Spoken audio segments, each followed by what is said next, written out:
Hey YouTube, it's Grace, and welcome to episode 26 of my series where I take every single painting from Minecraft and make them in real life, and this week I decided to make the match painting. I think I made this one time before, sometime last year. The colors were a little bit challenging, but all in all, I think it turned out pretty good. And as always, don't forget that over on my Etsy, I have tutorials you can download for every single one of the paintings I've made in this series so far. So if you want to try making these paintings for yourself and this video just isn't quite detailed enough and you want something a little bit more structured and step-by-step, then check those out. I'll have my Etsy linked in the description, but without further ado, let's get into it. Okay, this is my first new painting in the updated art room, so I'm excited for the much better lighting that I have now. Anyways, this canvas is 20 by 20 inches and the match design is 32 by 32 pixels, so I just take 20 inches divided by 32 and get 0.625, so that is how many inches each pixel will be.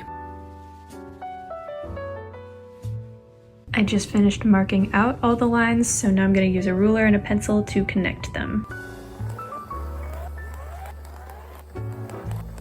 Now that the grid is done, I'm going to add a thin layer of white paint here just to seal in the pencil and keep it from smearing, because otherwise we'll get this. After this dries, I'm just going to work on the border. Alright, it's the next day and this is dry, so I'm going to paint the border next, which is this really orangish brown color. Now that this is done, I just need to wait for it to dry and then I can start on the design. Alright, for the design, I'm starting off with the black and white pixels. I just finished filling in the black and all I did was look at the reference, start in the corner, and then kind of count up and over so then I could line everything up the best I could. Luckily, the white is a little bit more simple. It's kind of just this rectangle at the bottom of the canvas.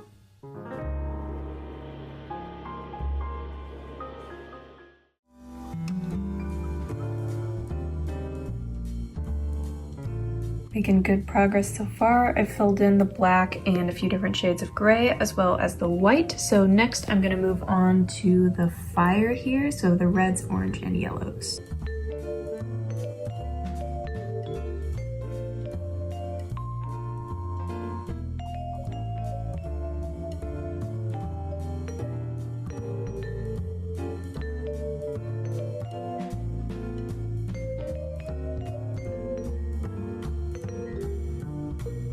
So I did the red, orange, and yellow, and now I'm moving on to this dark purple. It looks really dark on camera, but in person it's a bit lighter. I have this, and I mixed it. I started with a base of dark gray, and then added these two. And it's kind of like a gradient effect, starting darker, like around the edges, and then toward the center, and then working its way out.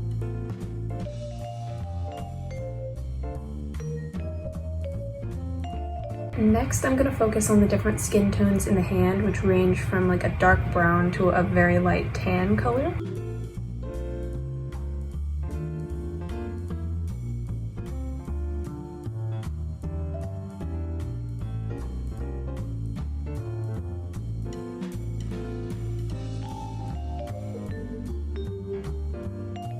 Okay, so I'm definitely gonna need to adjust the colors on the hand for the second coat. I kind of butchered this. But anyways, moving on, I'm gonna do this section of the painting next. And if I zoom in, I see it's a really like cool gray and a really warm gray. So I mixed these two. And I will definitely be adding more details after the first coat. The first coat of paint is sort of just to map everything out and get like a very rough idea of what I need to do.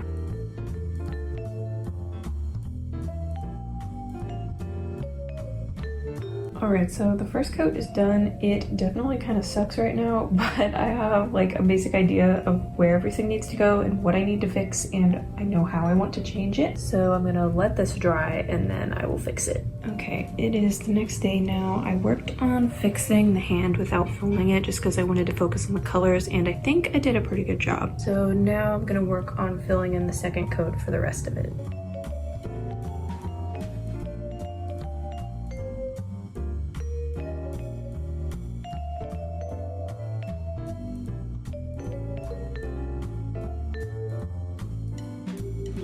Alright, second coat is done. As you can see, I fixed up some of the colors a little bit. I cleaned up the lines so they look a lot nicer, and I just made the paint more opaque so you can't really see through it anymore. Now that the second coat is done, it's time to move on to the details because everything's looking kind of plain right now. So I'm going to start by taking two colors, so the light purple and the dark purple, and mixing them together into even parts to get a transition color, and then kind of pixelating everything out. And then I'll be doing that same process here, probably here, here, and here. For example, this is how it looks after two transition colors in the purple. First, I took the lightest and darkest and mixed them together, and then I took that transition and mixed it 50-50 with the lightest to create a second one.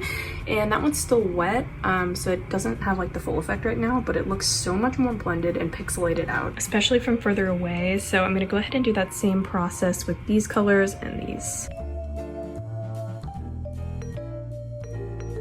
And here is a progress check on the blending. I still have about like half of the painting left to do, but I am just kind of feeling worn out for today, so I'm gonna finish this tomorrow. I keep deciding I'm done, and then I go back and add another tiny little detail, but here it is pretty much done. I'm gonna let it dry, maybe add a couple more things, and then I'll show you in better lighting. And here is the finished painting, completely dry and in natural lighting. I'm pretty proud of myself. I think I did a good job. Here's a close-up shot where you can see all the blending colors and the details. Sorry about the glare from the light. And here it is from a little bit further back, so you can kind of get the big picture idea. If you're interested in seeing a better quality picture of this painting I just made, or if you want to see any of the other art that I've made, then check out my TikTok and my Instagram because I have tons of pictures and videos on there. But that pretty much concludes this video, so thank you so much for watching. I hope you enjoyed, and I will hopefully see you in my next one. Bye!